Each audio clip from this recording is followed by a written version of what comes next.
Hello, I'm Amber Uper, and I'd like to show you a couple of old amplifiers from the 1960s. These are both Kent amplifiers, which was a small brand back in the 60s. And this one is the Kent DR57, and this one is the Kent BA170.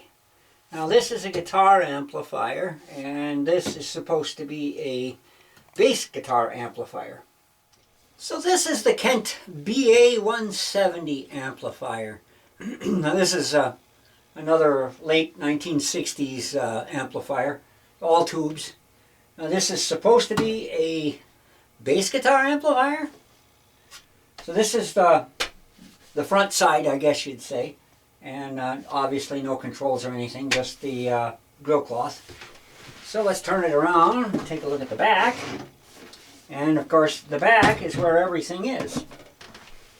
So on this amplifier you have a volume, a treble, bass, and the two controls for your tremolo, because this amplifier has tremolo. You got speed and strength, and then you have a foot switch plug for this to turn the tremolo on and off.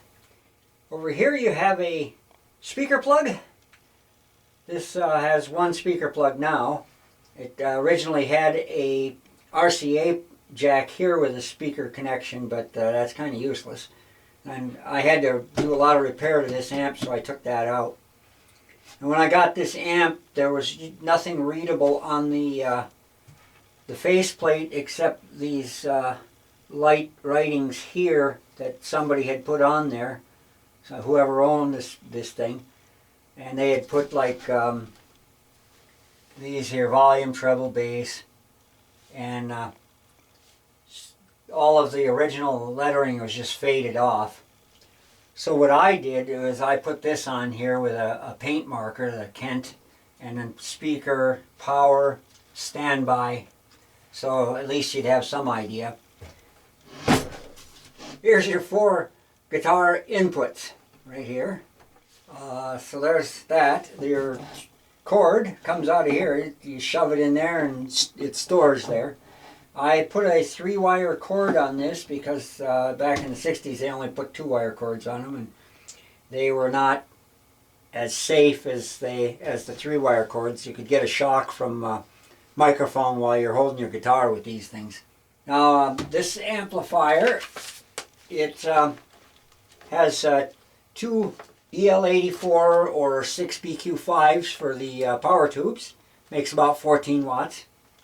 It has 2 12AX7s in the preamp, and it has a 6AT6 for the tremolo circuit. And this has a little bit more modern guitar preamp circuit in it. It's similar to a Fender type. It uses different capacitor values than any of the Fenders do, but it's built similarly to that. And it puts out pretty decent power for a 14-watt amp. You can plug it into whatever speaker you want to plug it into, and it gets fairly loud. It's kind of like the old Vox and Marshall 15-watt amplifiers, or like, you know, the old AC-15. It's not too dissimilar from that. That has a different preamp circuitry to it. I'm going to try and put the schematic and some pictures from the interior on this video by editing them in.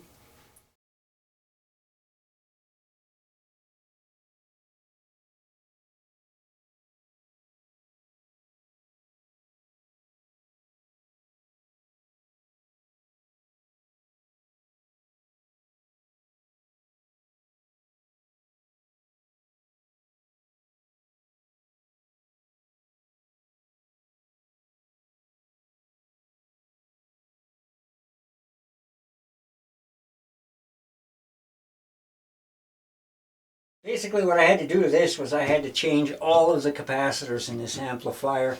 The power supply capacitors, the signal capacitors, everything. The signal capacitors were all leaky, which lets DC through to the next stage, which really messes up your your tube biasing and all of that. Nothing was working right. The tremolo didn't work at all until I replaced the capacitors, and then it worked fine. So that's my look at this Kent BA170 amplifier from the late 1960s. I've never been able to figure out exactly when these were built. There's almost no information on the internet about the BA170. There's other Kent amplifiers that they do have some information on, but not this one. I haven't been able to find anything. So anyway, that's my look at that. Thanks for watching.